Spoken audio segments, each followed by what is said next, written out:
Hey guys, peace. Welcome to another chit chat. I have been running around all day, and as usual, but I'm trying to be, to have continuity with the videos. So this is going to be really short because it's pretty late, and as usual, pretty zonked. But like I said, I'm gonna. I know I say it every video. I'm going to get. I'm gonna get more regular, and I've been writing a lot, so I think I'm gonna, just start sharing some of the stuff I'm working on in my writing project a bit. But today I just wanted to come on and do the chit chat. There are a few things. Well, okay, so today I learned about a movie that is coming out that I'm really excited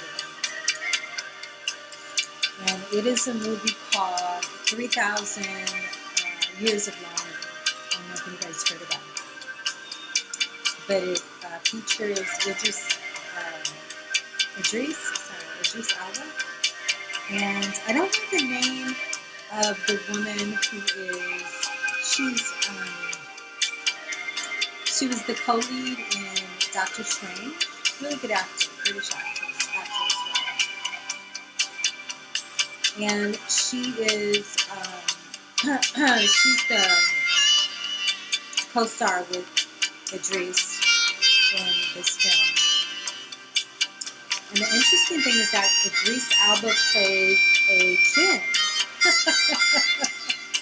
which is very apropos and synchronistic to how my day sort of wound up. I accidentally stumbled across a video that was by an American, and it was about the Moors. And if you don't know who the Moors are, I suggest you just do like a really quick hit. There are lots of videos about Moors with lots of different perspectives as well. So I have, a perspective. As a matter of fact, I consider myself to be a Moorish woman based on the definition and standards of, there are many different definitions even of Moors. Moorish people are a very complex people, sort of like Jewish people. The way it is a culture, some, an ethnicity, a nationality for sure. I see it as an admixture genetically. People don't talk about that one so much. But anyway, whole nother topic, which I'm happy to get into at another time. However, I don't even know how I stumbled across this video. And the video itself, I thought was, I thought it had just like a certain angle to it that I was not altogether, happy with. Get unlimited access to thousands. Or I should say, I thought it was a little biased. But what I really love, I don't know if you guys are the same way when you watch videos, it's really nice to read the comments. That's like even more entertaining than the video itself. And the comments were really out of this world with the arguments. You get to the real nitty-gritty of how people feel about certain topics. So anyway, I spent like a few hours reading these comments to this video. And again, it was synchronistic because, well, I've been to Morocco, and I've been to Spain, and like I said, I know several versions that don't necessarily agree with one another with regard to the origins of the Moors and what the Moors, who the Moors are, the identity of the Moors, how they've contributed to the founding of America. And for some of you, watching this may be old news. But yeah, I found it really interesting. I've been I've written a lot about my perspective of the Moors, and a lot of the race issues that we have here in America, and around the world actually, have a lot to do with, the culture of Moorish people, Moorish men, Moorish women.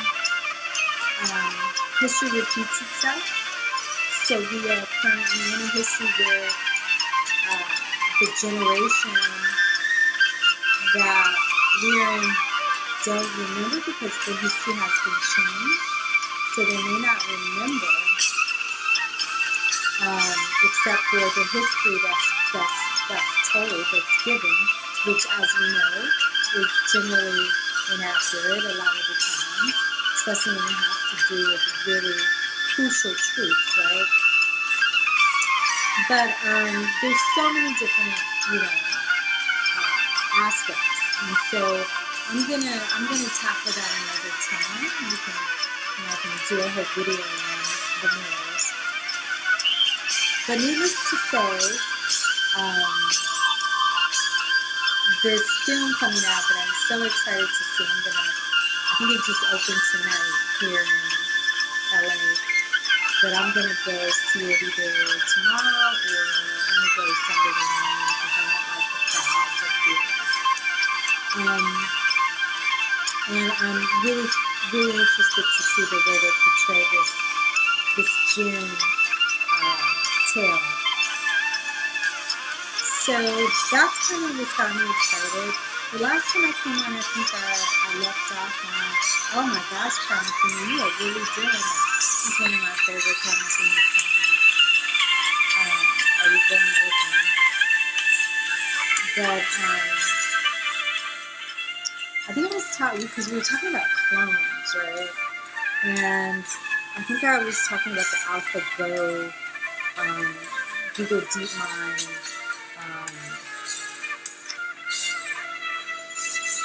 department and program, and how they're working to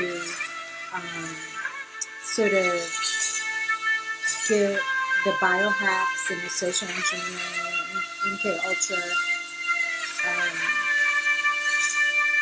next level experiment with, AI development.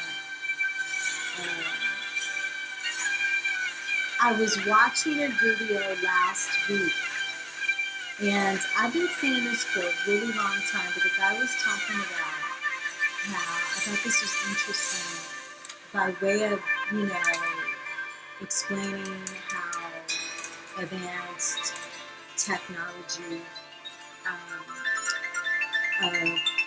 microchips are, which I've been saying this for a long time. He was saying how they have microchips nowadays that can just be sprinkled into your hair. You can go into a store somewhere and the microchips are sprinkled in. I've been telling people for years, for decades, that they have microchips in our clothes, microchips in just about everything. Of course, the food, we know that. But yeah, they're bio-encased was the last I got on microchip technology. And that was, again, like years ago. So this technology that this guy was talking about on the video I watched is even more advanced. He's saying they just sprinkle them, which makes sense because I'm telling you, doing that, what do they call it? Rona. Um, I would go outside and I swear, like I would make a run to the store and come home, and that was all I did because I was working from home. And certain days I would come back. I would have the mask on, but I guess I would come back and then just feel sick out of nowhere, right? So obviously, they would sprinkle it on some days. But I just thought that was interesting how he talked about sprinkling microchips in your hair. I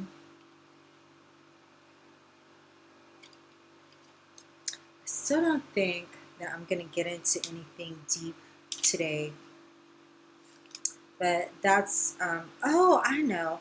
I wanted to talk about um, how this guy Cliff High or Cliff, what was his name? Cliff High, I think was his name.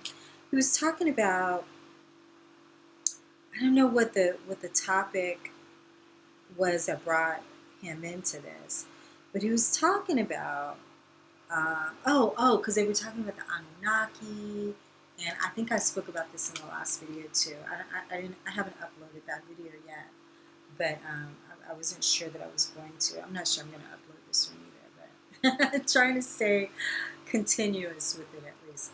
So he was talking about the Nomo, and the Nomo um, can be found in a book called The Pale Fox that I literally read like 30 years ago. Can't remember the name of the author. I'll get it again for the next video. But, oh, I remember the theme of the video. The theme of the video was he was introducing the group that was pre-Anunnaki, that made the Anunnaki. And he called them the Nomo. And again, the Nomo is not a new name for those of us who've been researching ufology and Anunnaki, Sitchin over the last like 30 some years, right? But I've known of the Nomo from again, even before I was in the UFO community back in the day, from the book The Pale, I think it's called The Pale Fox. So he mentions that the Nomo were introduced by the Dogon. And there's this mythology that goes that the Dogon knew about all of these planets. I think it was Sirius B back in, gosh, I don't remember if it was the 1800s or whatever. There was a French astronomer who met with these Dogon and was telling them about, the astronomy discoveries and the planets. And at the end of the at the end of his, dissertation, one of the African Dogon guys told him, yeah, we know about that, and we also know about this and this and that. And he proceeded to tell him, the French astronomer, about other bodies, celestial bodies that they had not discovered yet. And of course, the French guy was like, "Oh, well, that's impossible. We've studied this." So then, it took them about 2 or 3 years or more, and they finally, because the Dogon guy told them where to look, so they finally found, I think it was Sirius B again and some other planets and or systems. And he came back and said, "How did you know this?" And basically, the Dogon guy told him, "Oh, we had the same type of civilizations that you guys had long ago, and we discovered that they weren't beneficial to our spiritual development. So we And I thought that was a really good answer, because that could be said really of any nation or empire, even the Western European ones, which are not always Western European, but let's say the Greek civilization, right? It seems like any civilization, and Greek, by the way, um, I don't want to get into all this, but I have to keep it real. You know, the Phoenicians, and you know, and Rome, the Etruscans, you know, and this goes along with what I was talking about earlier with the Moors. If you don't know, look it up, and then maybe we'll talk about it later. But I always have to kind of put in there that the Greeks, you know, had an origin, and a people that go back beyond what they teach us now, and it's the Phoenicians. And the Phoenicians had a very different culture and phenotype than what we consider to be Greeks, and same with the Etruscans and the Italians. Okay. But anyway, the point is, I wasn't even trying to just go with history. I was trying to go with the fact that these Nomo, who are, as he put it, aquatic mer people from Africa, were hold a mythology about. Excuse me. The Dogon hold this really old mythology, which is, you know, again, when I say the word mythology, I'm never talking about things that are not true. I'm always talking about an ancient prehistory, you know, that, you know, is true. It's just, you know, not documented, not written. But the Nomo were these aquatic mer people, and they said that they came from the stars, and that they would come up and talk to. They lived in the ocean, and they would talk to the people. But on the next video, I'm gonna talk about how this relates to not Lemuria, but that too, but Hyperborea. I was talking about Hyperborea because all of this mixes together. So, you know, I've also been on the Antarctica stuff, and Shambhala and Shangri-La. I was telling a friend, I was just looking at flights to Tibet and routes, because, you know, you got to apply through, you got to get a Chinese visa. Even if you fly, there's two places of entry. One is through China, the other is through Kathmandu, Nepal. So you can go through Nepal, but you still have to get a Chinese visa. So you may as well go through China, is what I'm thinking. And because you still have to get in Nepal, you have to get a visa too. So instead of getting two visas, just go through China and get one. It's very difficult to travel, as many of you probably know, to Tibet. And again, you know, as I've told you guys, it's you know, my life is spirit-led. You know, I'm an oracle. So a lot of stuff that comes up, I'm not I'm not mental dependent. I move off of, you know, the feminine. I mean, I'm masculine, feminine, symmetrical, which is how we're going to get into this, you know, we talked about that in the last video, balancing out the masculine and the feminine energy within all of us. But, you know, in this lifetime, I have the autonomy of a female, for the most part. I have some, I'm sure I have, you know, masculine traits. But, the point is where we are eventually going as a species, not just where we are right now and what the, human culture is with regard to our belief system and our collective, agreements socially, as a body or culture of humans, right? Okay, so back to the Nomo. Um, what was fascinating, and I'm just kind of giving you a mishmash of all of the stuff that collides in my world at any given time, and how I just think they're like, I don't seek stuff out. Even when I watch videos or film, it's really kind of like a leisure thing, and I guess I already trust and know that the universe is going to send me information. Sometimes I'm just trying to escape and get away and chill, and then I get this whole new assignment of information that leads to a whole new, study of stuff. Because like I said, I don't do formal studies anymore. I don't have a huge um, dependency on scientific mental processes of information and data deduction. I used to.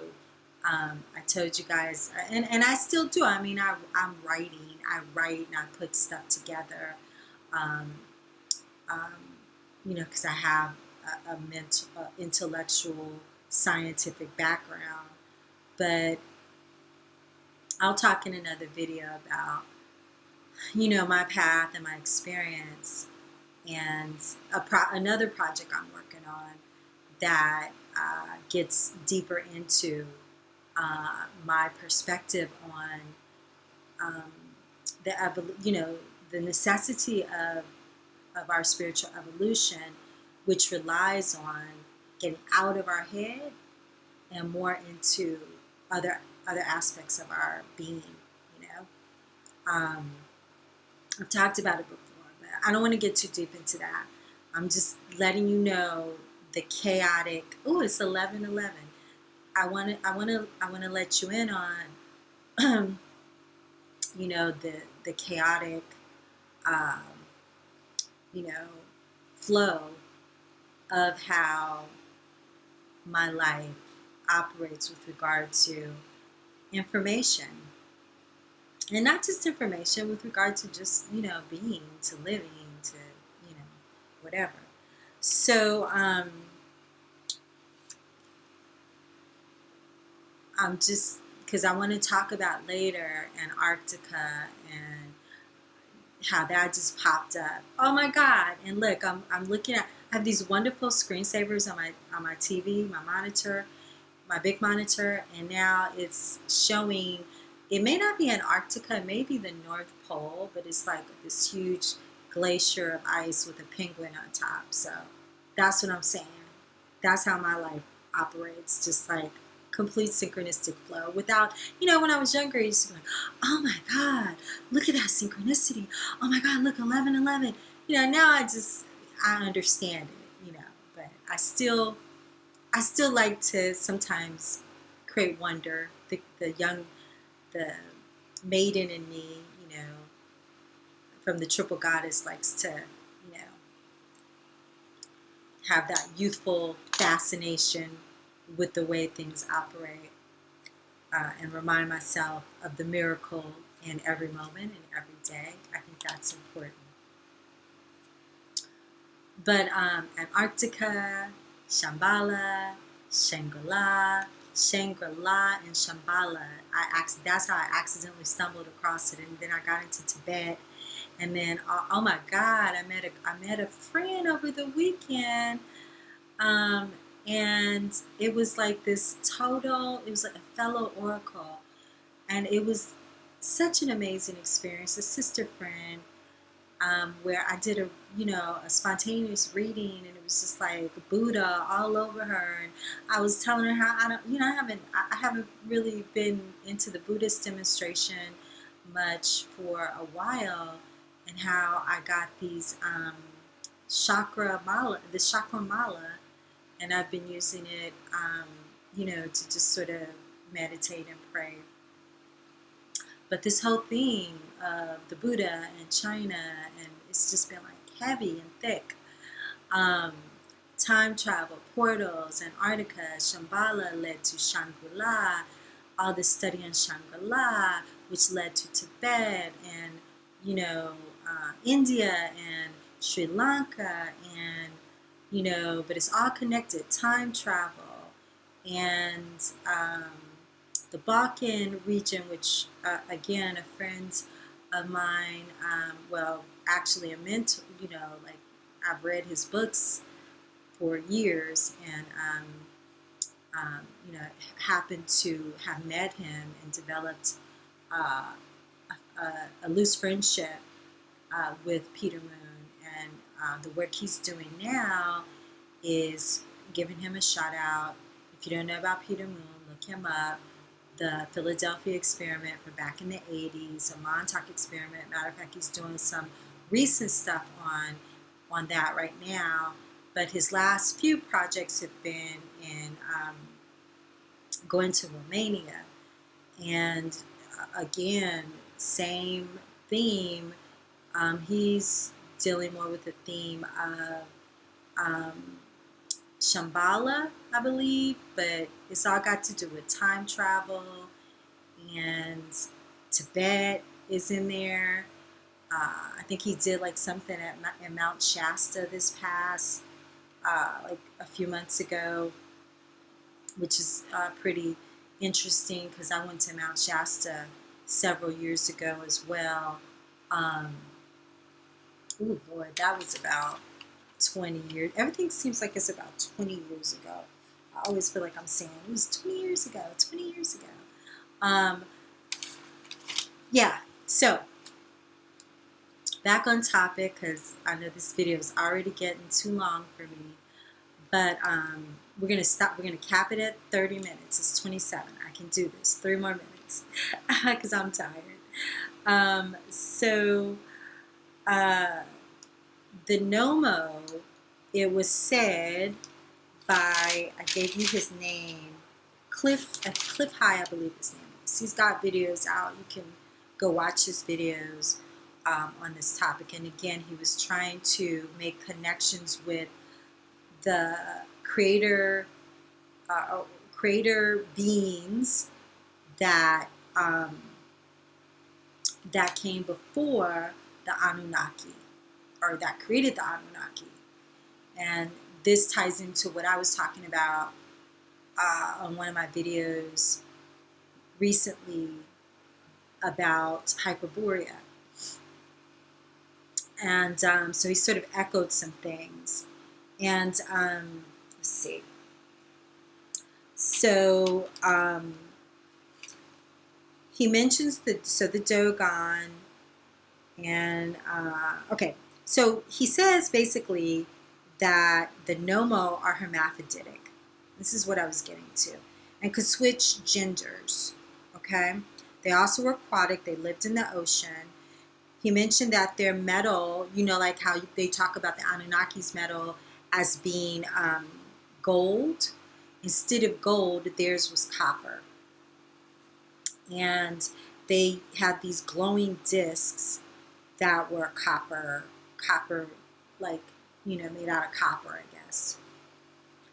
Which is interesting because during the Rona, I remember coming across how copper protects you from all kinds of different viruses and stuff. So I had all this, I've had copper jewelry for a while. I didn't know why. I didn't know that copper was, I knew because, I remember copper with the ancient Egyptians creating copper to create, what is it, like fields, especially with crystals and stuff like that. So I known about that. You learn about things, you use them, and then you forget them, because that's really how you assimilate something. You learn it and then you forget it, at least for me. I don't believe, again, in being the strict scientist. I believe that science is the study of, right? So you want to get to the point where you've transcended science and you become the thing that science seeks to study, right? Like you become the living example of the same with intellectualism and mentalism. Like you want to get to the, like that is what gets you into the door, but you really want to be in the state of being and not doing ultimately. That's what we're trying to achieve, the state of being, right? Not always doing and trying to understand and trying to, deconstruct and deduct. Like that is a process that is meant to, again, it's like mysticism. Mysticism is the actual union with the divine. No longer studying the divine, worshiping the divine. It's you have now, you know, uh, assimilated all of that understanding into your own being. And now you commune with all of that in and as yourself. And this is what I think is really meant when people say, that we're gods. But it's gotten so twisted where people apply that to an egoic distinction that each individual, has the identification. It's an identification rather than a presence. So understanding yourself as God, ourselves as God, not even understanding, embodying the understanding is when you get into mysticism, true mysticism, right? Where it's an experience, it's experiential. And that's how, when I used to write, I still write, but when I used to write publicly, I would always distinguish in my posts the word, which I honestly, I'm not trying to be arrogant or anything, but I still, well, I may see it now a little bit, but I had not seen anybody use GNO, no, as a substitute for KNOW, and I used to always use it. Because again, as an oracle, it went beyond, for me, a mental knowing. That's what a lot of the masculines, because that's the masculine, that's the masculine, what's the word I'm looking for? That's the masculine position, mental. Again, because the masculine in us is, when I was teaching science and studying science, literally, in the scientific world, which led me to quantum theory back in the 80s. I was deep into and got high off of, 1122. I love it. Got high off of, the study of, and breaking things down, um, deconstructionism. That's how you understand something. That's how you master its three-dimensional material aspect, by understanding it, taking things apart. It's like I remember my younger brother, who's a student at Berkeley, finishing his studies there, but he used to take toasters apart when he was young and put them back together, and I mean, that was in the 80s, but like that has now become like the foundation for a lot of educational programs with, STEM and STEAM and, teaching kids how to be engineers, understanding. So again, what I'm trying to say is science is based on deconstructionism. It's based on studying all the components of a thing to understand it, right? And it's no big deal because that's what's been happening forever. But if you go all the way back, and again, this goes to how when I used to talk a lot about the feminine, you know, back in the day when everybody was the nature of the embodiment of the goddess, you know, and again, the masculine and the feminine distinctions, you know, not just as actual genders, you know, in bodies, but as energies, you know. So you have the polarities, beingness and doingness. Beingness is a feminine aspect in my deduction, in my, you know, theoretical understanding. Doingness is masculine. And, you know, there's many stereotypical ways to say this. It's just my language, the way I, you know, broke it down years ago. And so I'm way off topic again, but the point was, I don't even know how I got to that. The point was, the hermaphroditic. So balancing the masculine and the feminine within ourselves, which I surmise may lead us back to this state of hermaphroditism. And I know I'm going to lose a lot of people with this because you know, I'm probably going to insult or you know, offend both, you know, both communities of those, because I'm not down with any agenda, and I'm not against any agenda. So I get it. I get people who want to uphold the culture of the masculine and feminine roles, and, you know, keep them as a traditional, you know, human cultural thing. And I also get, I can't say that, again, I'm supporting the whole LGBTYQ, whatever it is. I'm sorry. And again, you know, I know I'm not trying to make fun of anything, because I just don't keep up politically with the names and stuff. It kind of, after a while, I can't, you know, keep up with all the new labels and stuff. But you guys know what I'm talking about. And I'm actually saying that while I don't necessarily support the political movement like that, you know,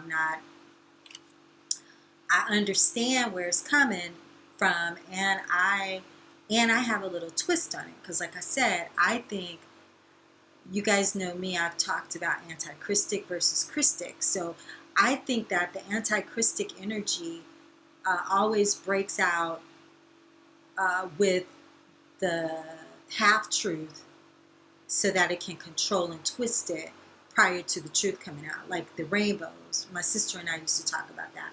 And the rainbow used for LGBTYQ, whatever, that whole, you know, movement, the rainbow is upside down, the one that they use, because it's supposed to be the root chakra at the bottom, you know. So red is at the bottom. The one they use is an inverse rainbow. And again, I'm not, you know, I know tons of people who are, you know, gay, you know some transgenders, and I'm not, you know, I'm not bagging on them. I'm just saying, a lot of times these movements, because they're movements that are controlled, released, as opposed to natural release. You see what I'm saying? So there is, in my understanding, a natural progression to balanced masculine, feminine, that humans as a species are going through, based on our prehistory of beings that existed prior to this version of humans that we are now. And again, because it's in nature too. Earthworms are hermaphroditic. There are a lot of hermaphrodites. Hermaphrodites exist as humans, and they're not just mistakes. Some people who are very biased and want to just be like freak. They're freaks of nature and stuff like that. I mean, there are no whatever. That's comparative to a norm, and we should all be evolved enough to realize that norms are just something that are socially constructed, contrived and socially constructed to make people feel comfortable in their beingness. But you must understand that eventually we're bound to evolve beyond this need for social you know um, we talk about it in other ways, that there doesn't need to be a social conformity, across the board. And that's the problem. The problem is, the very people that talk about wanting to be free and, trying to push political agendas against what those who are in control push. They don't want any more freedom than the people who are in power that they're trying to, to bring down. They just want to be the ones to create the power, the you know, the to control the narrative and to control the cultural movement, because they think they know best, because they are the true leaders and whatever, parents or whatever. But if they were doing so good, and I'm saying this to every group who thinks they need to be in control or who were in control and want to reclaim it, if you did such a good job, we wouldn't be where we are now. So I really don't want to hear it. Again, I'm not for any side. I mean, I have my own perspectives and opinions, but ultimately I think we have to rise several steps above what our own subjective opinions are about where the species should be. I have my own opinions. Yeah, if I was queen or empress again in this era, I have my ways that I would want to see things done if the power was given to me. But above and beyond that, I try to evaluate things based on a more objective perspective of what, you know, like you take the sum of the whole, the parts of the whole, and you aggregate, you know, you aggregate you know, where we all are to determine where we're headed. I don't know if that makes sense, but so I'm like way too extra right now. But the point was that these Nomo from um, Africa were identified as um, the pre-Anunnaki creator beings of humans, and that the first beings that they created were hermaphroditic, like themselves, and that I can't remember the exact story. I'll have to look that up again and come back because I'm tired. And again, I don't keep information. I've learned this stuff decades ago, and then Cliff wasn't teaching me anything because I'd already heard about knew about it. But when you revisit the information under a new context, 10, 20, 30 years now, where we have different paradigms and different common languages to discuss it in, it gets upgraded to with relevance to where we all are. So here's the personal part that I've been meaning to get to. And how many minutes? My computer's probably going to die on me. Oh my God, we're at 40 minutes. So there's a personal story about all this. Again, it goes back about 20 years. I always say 20 years. A little more than 20 years, honestly.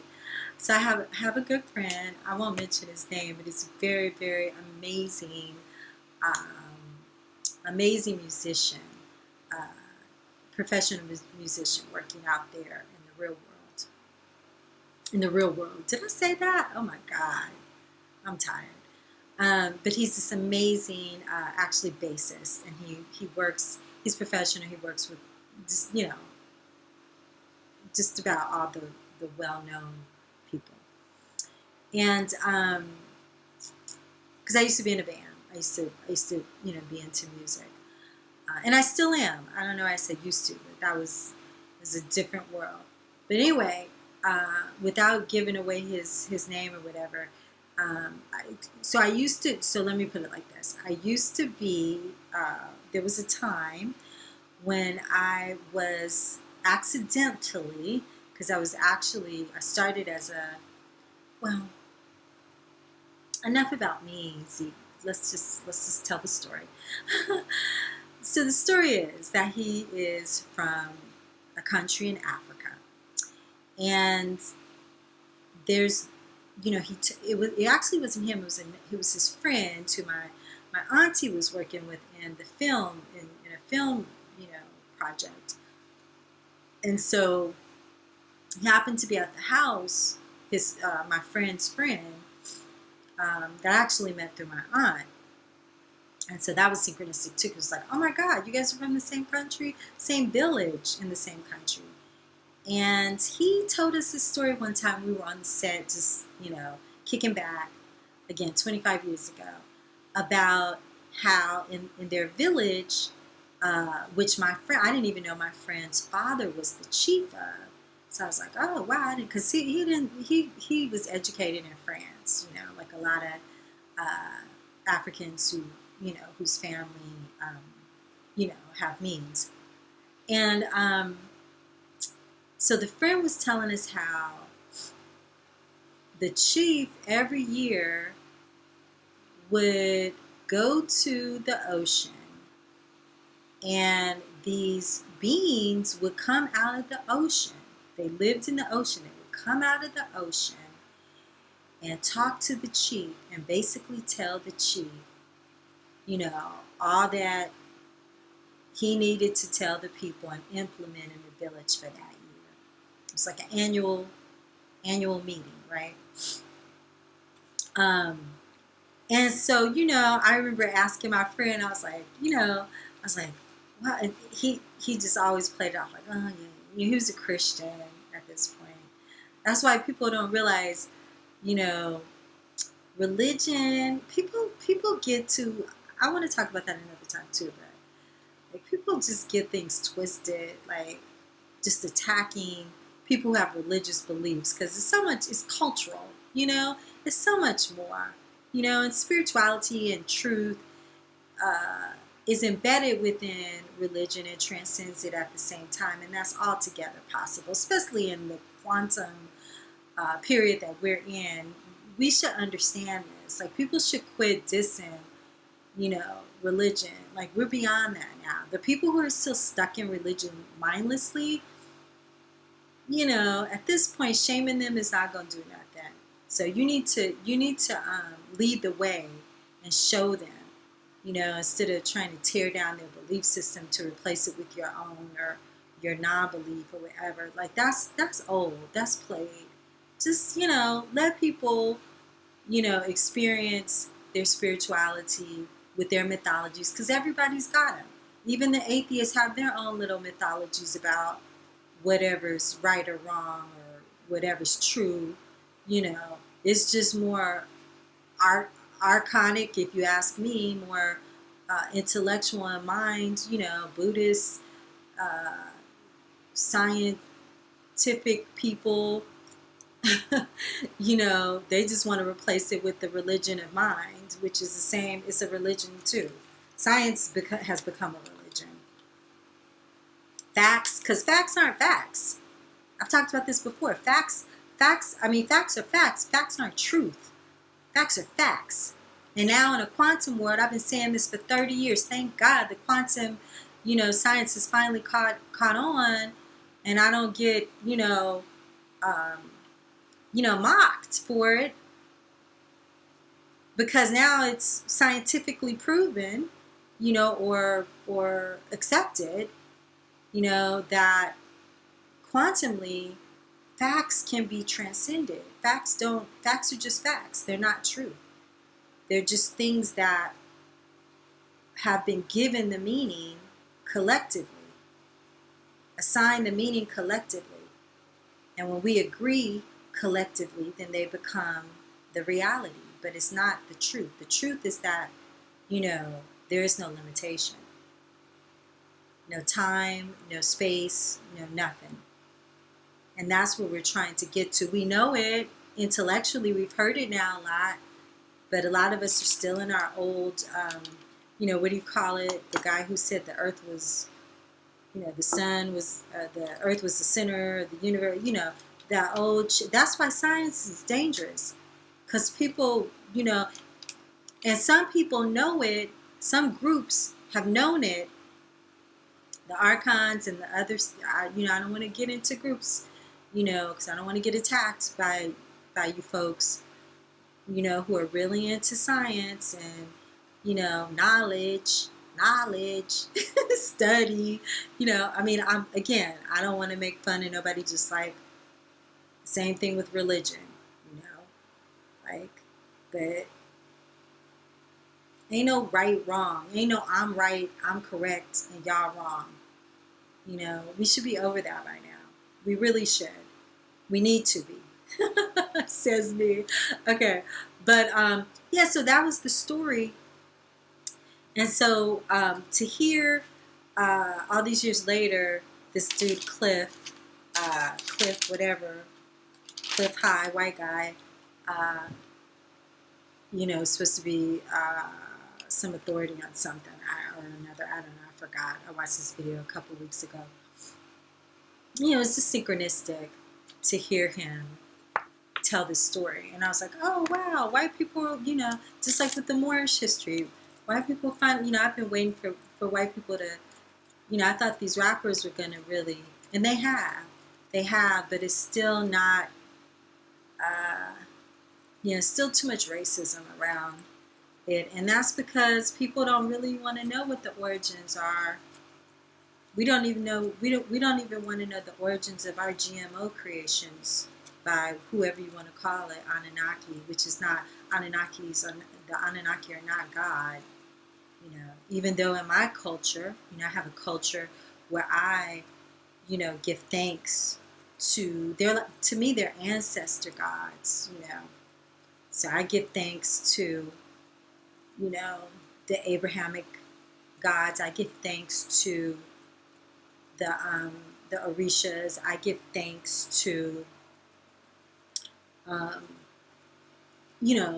all of the versions of our parentages,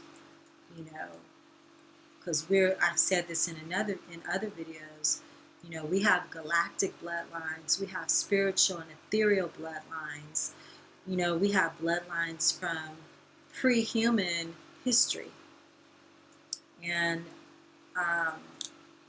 the ancestors are not just something we worship in our human DNA, but we worship them because that's what we are, in all of our DNA. But that is not to be confused with the Most High. The Most High that has no, anthropomorphic expression. Some people say it's just an energy. What I don't say is that it's an intelligence. It goes beyond an intelligence. Come on.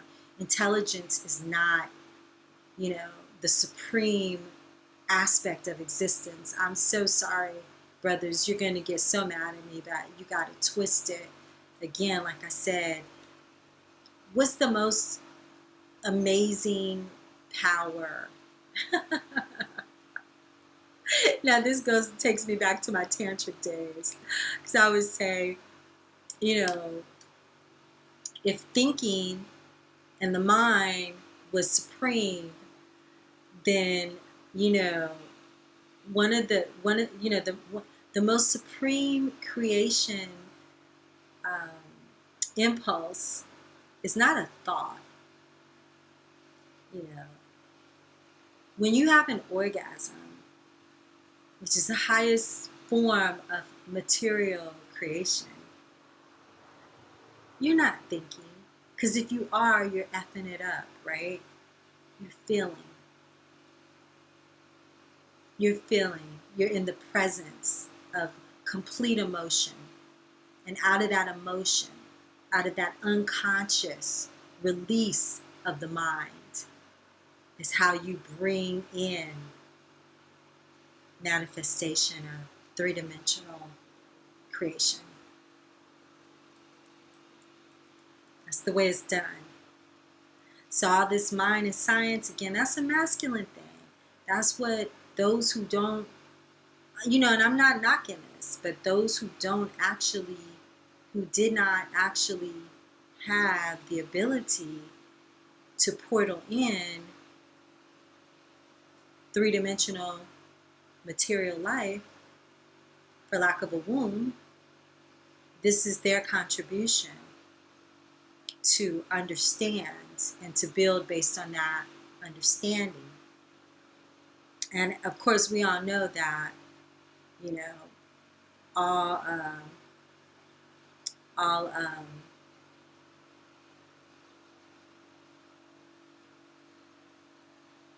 before we're all born, we're all female at some point. Do we all return to that? If that's where we are prior to differentiating into male-female? Anyway, whole nother topic. I don't even know how I got there once again. But the point was, I'm going to close it out. I got so much I can always speak on, and I haven't even organized yet. I'm going to do that soon. But it all flows together, because, it all flows into the conversation of the synths and the clones and the AI and the transhumanism, and where certain factions are trying to take us unnaturally versus where we're headed naturally. So the Hyperboreans, which is a mythology that the Greeks or Phoenicians came up with, takes us into the mysteries of Antarctica and of Shambhala, and for me, led into Shangri-La, which I feel I've seen and been to. Some people are questioning whether it's a three-dimensional place, and they're finding finally that it's a place to be accessed through mystic transformation. That, in other words, we slip into, and this is all apropos with time travel and portals and all these other things that are becoming more and more popular and understandable with, the wokeness to CERN and trying to decode those mysteries and agendas. All the same thing. It all leads to the same thing. It's all one big theory of everything. So, yeah, we'll go into some more of it later. But I just want to touch on it, and yeah, I'm really excited to watch this new movie because it's time to talk now. I think for me to talk about, a little more about my version of Moorish, the importance of Moorish history and the Moors, and because it all, again, to me, it relates to the genetics and the creation. It ties into all of it. It ties into the clones. It ties into, how we were created and by whom, and how creation of a new species, or the cloning of a species, or the continual genetic modifications of species both human, non-human, off-world, humanoid, whatever. Um, because we replicate, and it all Westworld, same thing. If the theme of Westworld is to watch how humans created this synthetic life form, which is what we're doing now. And then that, I love the theme song at the beginning of each show, each episode. It has this visual of the theme. I love the theme song. I think I played it last video. But it shows this robot playing the piano for the first um, stanza, and then the second one, the piano starts playing itself, and the robot like gently takes its hands off of the piano. And that like right there symbolizes and speaks so much, because basically it's, you teach this synthetic life form, and this goes back to the Google DeepMind AlphaGo phenomena, which again, that documentary, I think I showed it to my students, like, I don't know, that was like at least 5 years ago.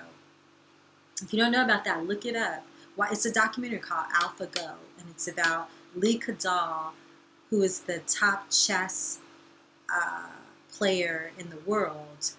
And Google created this artificial intelligence to play it, and to beat it. It eventually did beat Lee Cadal, and it was this defining moment of the humans versus the robots, and the robots won, and that was like 5 or 6 years ago. And so the point was that this is real time teaching this artificial intelligence to teach itself, and they show you in the documentary how this whole thing unfolded, and Google was at the lead of this, but yeah, if we could do it, then we have to think of the possibility that has been done to us by other more intelligent life forms, in and out, within and outside of our traditional, cultural beliefs of religion, of gods, creator gods, blah, blah, blah, blah, blah. These beings that are, more evolved, or not more evolved, but progressively evolved than we are. And again, so, this mystery is coming into, it's like just very quickly starting to, like I said, coagulate as a theory of everything. It's not just one thing. And again, this is the part that I'm going to stress, again, as a feminine principle, that, there's another way to evolve and grow and learn than from just mental study. I was hoping it would play out a while ago, but I know I have to be patient with it. But I really wish that people would begin to see that it's more than just having your mind stimulated and turned out by data intake, information, and then, analyzing with deductive processes of, linear thought and, logic, and factual analysis, and, that gets you to a door. But then it should be like the robot playing the piano, after you get taught via that very mechanical way, you take your hands off and it should all begin to flow. This is oracle, divine feminine balance, which, everybody, masculines were meant to evolve as well with this type of, dare I say, higher intelligence of learning how to assimilate, the data, and go from the learning and studying of, And, you know, in doing this to the beingness and the embodying of the knowledge, it exists within you. It exists within you. You move from the mind into the apparatus of to the thinking and the knowing, KNWO, to the knowing and the being, you know? And that's a higher level. And once we get there, things will speed up in terms of our evolution. This says me. Okay. All right. Thank you for tuning in. I hope I'm able to upload this. And I'm going to come back. I'm going to try to come back, especially after I watch that fabulous film. Well, I don't know if it's going to be fabulous. It looks good. Special effects, everything look good. So if it's in your town, go see 3,000 Years of Longing, featuring Idris Alba and the chick from Doctor Strange. And, you know, maybe when you watch this, you know, I haven't really aired my channel. I'm going to be honest. So I don't really interact. I don't have comments yet. I don't have a lot of viewers yet. But I've been led and told to get started. And, you know, we'll catch up. Plus, I'm still shy, still getting things together. But the channel, you know, will probably at some point be relevant. And I probably will have moved on to other things by then. But I need to, you know, interact, get this information out. Okay? All right. So if you're watching this, thanks again for hanging out with me with another chit chat. And I'll see you next time. Take care. Peace.